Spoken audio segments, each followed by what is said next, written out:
What's going on, guys? I'm Dobry, and this is a video I have wanted to make for a very long time. I will admit it freely, I am a Trekkie, and this actually happened because some factors that I have been exposed to as a kid came together. First things first, it has to be said that my father never allowed me to watch Star Trek. He said that it is utter bullshit and he wanted to watch whatever he wanted to and so on and so forth. But as I was like 10 or 11, I am not really sure when did the first movie that I was exposed to, Star Trek Generations, aired in Bulgaria. But I believe I was like 10 or 11 when my aunt took us along with my cousins to a Star Trek movie, and I was absolutely enamored by the things that it showed me, and it was then that I became a real Trekkie, and I watched all the Next Generation and Deep Space Nine and Voyager and so on and so forth. Yeah, it really opened me to the sci-fi genre and made me aware of it, and it felt good. I really like sci-fi. I believe it makes complete sense. So, as I matured, I started thinking, why the hell did that guy, Gene Roddenberry, made a number of things in this universe?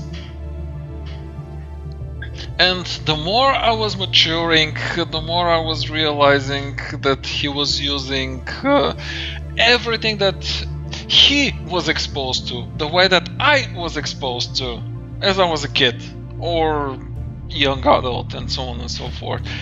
So when he was creating Star Trek, he was actually using real life stuff. Now, it has to be said, the United Federation of Planets is an utopia. It is a clear utopia in which everyone lives together, everyone works together, and everyone does everything together, and we are free of our concepts of race and gender and whatever. People can marry the way they want, women with women, men with men, and so on and so forth. And interspecies marriages are more than welcome. Yeah, I find it really cool. I don't mind. I'm very open to the world, so to say. And of course, we have the species in Star Trek, which are, I believe, are completely taken from existing countries in our world. So, let's analyze. The first species we are exposed to are actually the Vulcans. The Vulcans are the ones that sort of uplifted us when we did our first warp jump. The Vulcans are a very calm and rational people who use logic, who have given off their, say, emotions, but not really, because as we see in that episode where Captain Picard actually took over Sarek's emotions, he actually experienced the full impact of them, and thus you know that the Vulcans are a species who give away their emotions but not fully.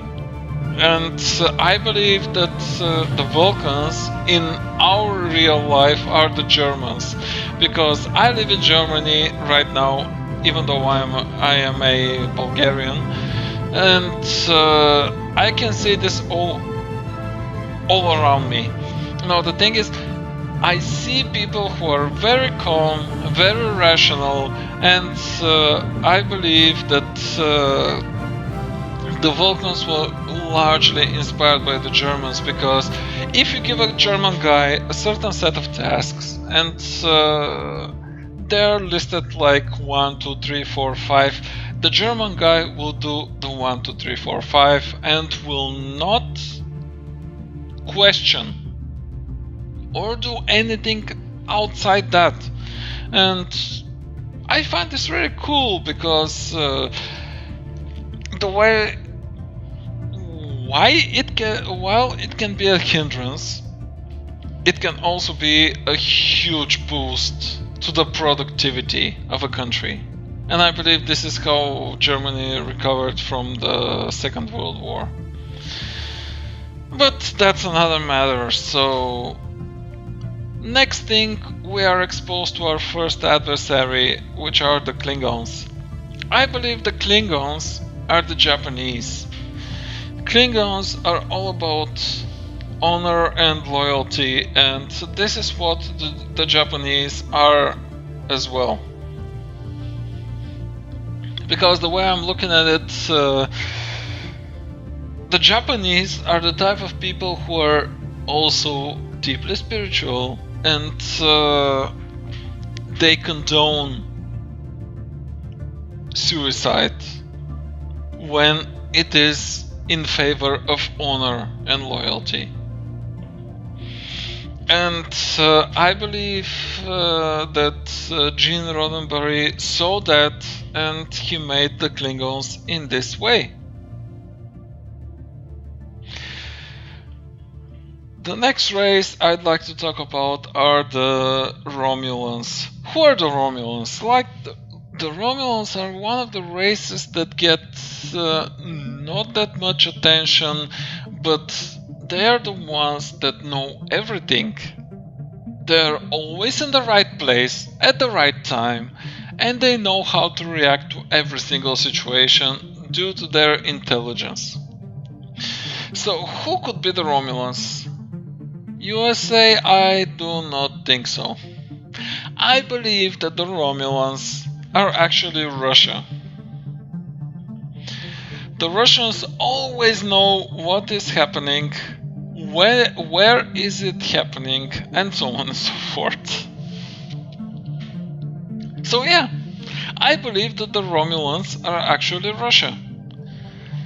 They do not pride themselves on huge publicity and so on and so forth, but they are always in the place where something is happening, and at the right time, maybe covertly, in essence using cloak or stealth and so on and so forth, or openly. Which is actually a very interesting thing to debate, but I believe this is a topic for another time. And then we have the Cardassians. So who are the Cardassians? The Cardassians are people who are very into themselves. They really like what they've accomplished, and their literature, as portrayed in Deep Space Nine, is all about self-commitment and self-preservation and the continuation of their work. And I believe that the Cardassians are actually the British. I'm not going to go into huge debates about Brexit and so on and so forth, but I believe that it shows even more that the British are actually the Cardassians in the Star Trek universe, because the Cardassians are exceedingly eloquent. They like to use more words in order to express themselves, and this is actually what British people do. The British like to use wordplay and more words in order to express their feelings, which I actually quite like, because it actually makes British closer to me as a Bulgarian, because The Bulgarian language is actually also quite colorful, and we also like to use more words and epithets and so on and so forth, and adjectives in order to express what we mean. As such, I totally like the Cardassians. They're good people, and I was actually throughout the whole Deep Space Nine series very interested in their fate and what is going to happen with them. And of course, last but not least, we have the Ferengi.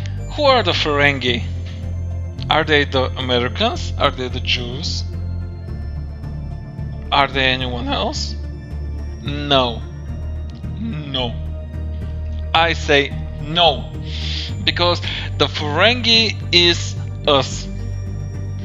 We are living in exactly the same situation that the Ferengi are actually thriving in. We as humans right now, we want more stuff. We like our females unclothed because we like to look at naked female bodies. We like to exaggerate, and we like to have more possessions.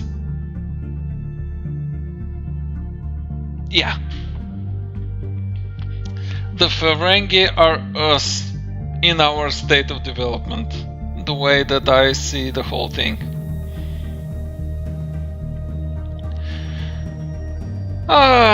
It is actually so good to take all of this stuff that I have concocted about Star Trek out of my chest, isn't it? It really feels really good, and I am open for debate on any of the topics that I have actually covered in this video. And I hope I have opened some eyes as well. I do not say I'm the most versed in the Star Trek universe stuff. There are people who have devoted their whole lives on it, but I actually firmly believe that Gene Roddenberry was a visionary. He wanted, through Star Trek, to see ourselves. He wanted us to experience what we are now.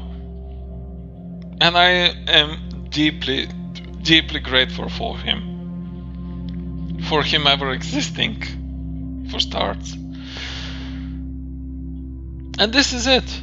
I believe I am pretty much done with all I have to say. I am open, as I said, I am open for debate on any of the topics that I have covered. If you think that any of the things that I have said are not exactly true, I am also willing to talk about them and so on and so forth.